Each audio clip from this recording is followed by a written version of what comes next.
Hi friends, എല്ലാവർക്കും സ്മിതാസ് cooking വേൾഡിലേക്ക് സ്വാഗതം. വളരെ സിമ്പിൾ ആയിട്ടുള്ള വഴുതനങ്ങ ഫ്രൈ ആണ് ഇന്ന് ഉണ്ടാക്കുന്നത്.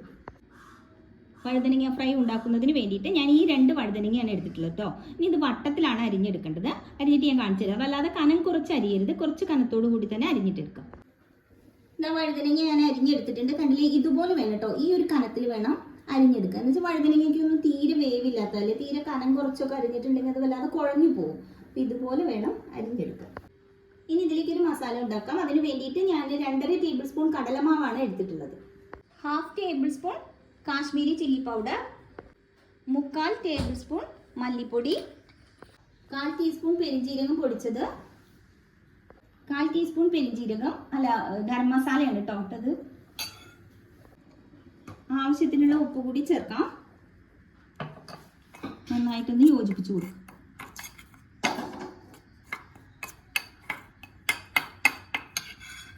കുറച്ച് വെള്ളം ചേർത്തിട്ട് ഒരു പേസ്റ്റ് രൂപത്തിലാക്കിയെടുക്കും.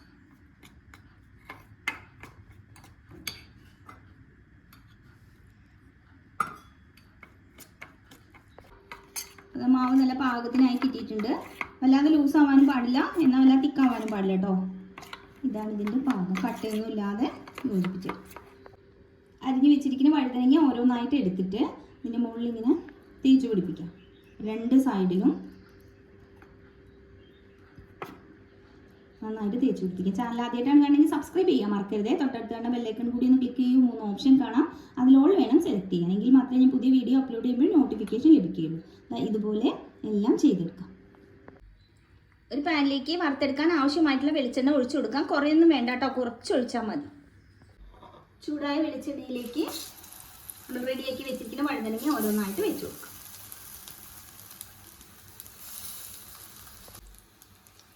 ഫ്ലെയിം കൂട്ടിയൊന്നും വെക്കേണ്ട ആവശ്യമില്ല കേട്ടോ. ഒരു മീഡിയം ഫ്ലെയിമിൽ വെച്ചാൽ മതി. തീ കൂട്ടിയും കുറച്ചും വെച്ചിട്ട് ഫ്രൈ ചെയ്തിട്ട് എടുക്കാം.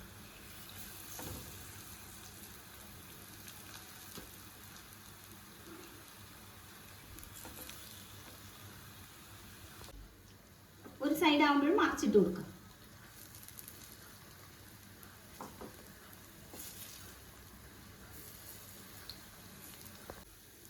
ഒരു പാകമായിട്ടുണ്ട്. വേറൊരു പാത്രത്തിലേക്ക് മാറ്റാം.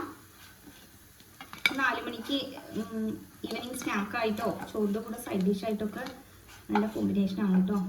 ഒന്ന് ട്രൈ ചെയ്ത് നോക്കൂ. ഇതുപോലെ തന്നെ ബാക്കി നമുക്ക് ഫ്രൈ ചെയ്തിട്ട് എടുക്കാം. അപ്പോൾ സിമ്പിളായിട്ടുള്ള വഴുതനങ്ങ ഫ്രൈ എങ്ങനെയാണ് ഉണ്ടാക്കുന്നതെന്ന് കണ്ടില്ലേ. അപ്പോൾ ഇതുപോലെ ഒന്ന് ട്രൈ ചെയ്ത് നോക്കൂ കേട്ടോ. വീഡിയോ ഇഷ്ടമായാലും ലൈക്ക് ചെയ്യാനും ഷെയർ ചെയ്യാനും കമൻറ്റ് ചെയ്യാനും ഒന്നും മറക്കരുത്. താങ്ക്